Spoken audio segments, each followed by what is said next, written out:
On our TikTok Live, Facebook, Instagram, and our social media platforms, we always get the question asked, how do I change my backing plate? And it's not that hard. So today, I thought it would be a great video so I could go over different types of polishers you can be using to elevate your detailing game. The first polisher we'll be going over is going to be the Torq X. Now, the Torq X is great for weekend warriors, professionals, or enthusiasts to polish out or apply wax to your car. This is a dual action polisher. It does have a rubber grip up here, a manual dial down here, on and off button down here.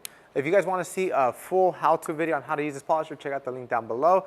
But let's talk about backing plates. What size backing plate can I actually apply onto this 8mm throw Torq X? You could actually apply a 5-inch, a 6-inch, and a 3-inch. Now, how do you actually change the backing plate? It's fairly simple.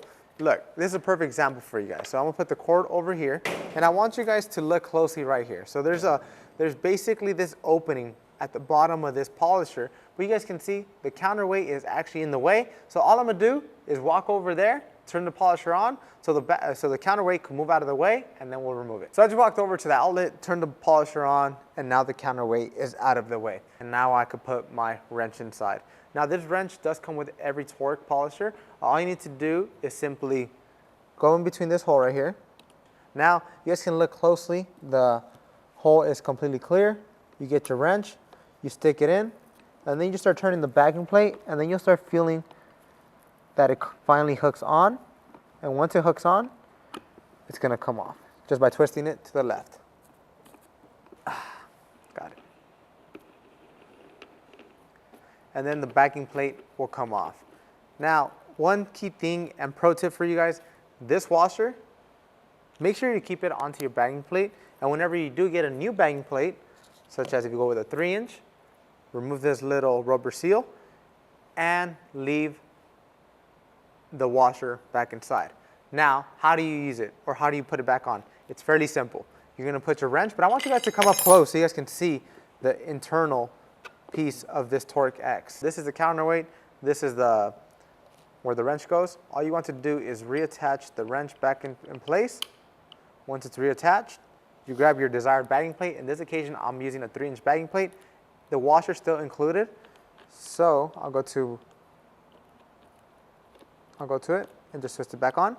Once it's fully on, I'll pull out my wrench and I'm good to go. Now, why should I use a 3-inch backing plate on a machine?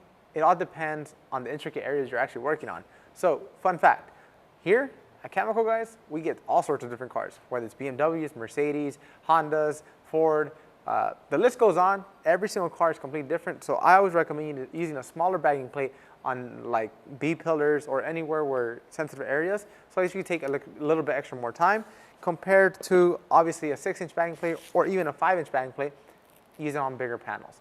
So now I'm gonna just remove this backing plate once again, just so you guys can get another visual. So remember, grab your wrench, stick it in, and just twist it off. Store the washer, put it off to the side, get your wrench, reattach it, spin it, and you're good to go. The polisher now went back to how I started. Now let's move on to this polisher. The Torq X obviously has a better handle, it's digital, and it actually has this cool backing plate, but it's still a 5-inch backing plate.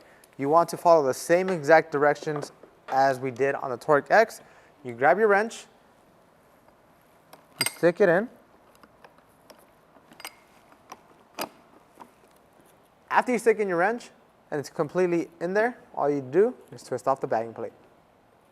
Remember, this is a pro tip. I cannot stress enough. Keep this washer on it. If your backing plate does not have a washer, contact us. We will assist you. And like I mentioned, this polisher can also be used with a 6-inch, 5-inch, and 3-inch backing plate. Grab your wrench, stick it in, and twist it on. And just like that, we have the Torq X with a 3-inch backing plate.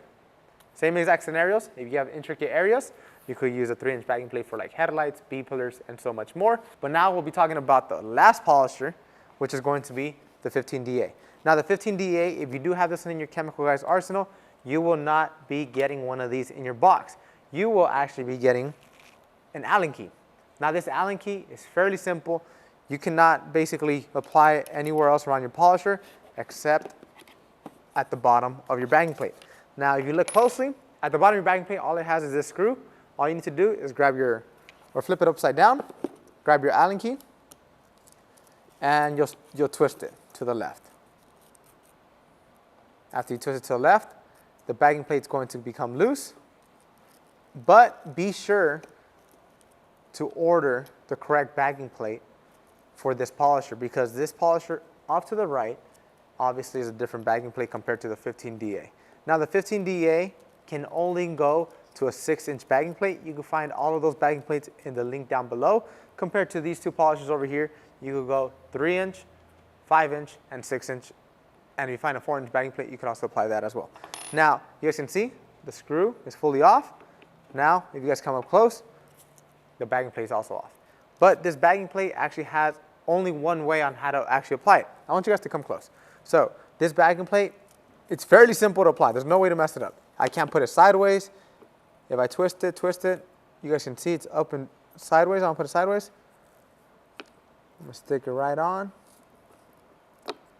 Now that it's on, you'll just grab your screw once again, stick it in, grab your Allen key, and twist the screw back in. Now, you never want to over tighten your backing plates. Once you feel about like a pound of pressure, you're good to go. And that's how simple it is to change your backing plates. So if you're that person that has a polisher at home and you don't know how to take off your backing plate, well, you're gonna need one of these or an Allen key. If you don't have a screw at the bottom of your backing plate, you're gonna need one of these. If you don't have it, misplaced it, make sure to contact our customer service. As always, if you guys wanna see any of these polishers in action, you guys can find videos down below. In this video, we just cover backing plates, how to change them and how to use them. As always, I'm Henry. Joey's behind there, he keeps rushing me, but we'll see you guys next time right here at the Chemical Guys Detail Garage.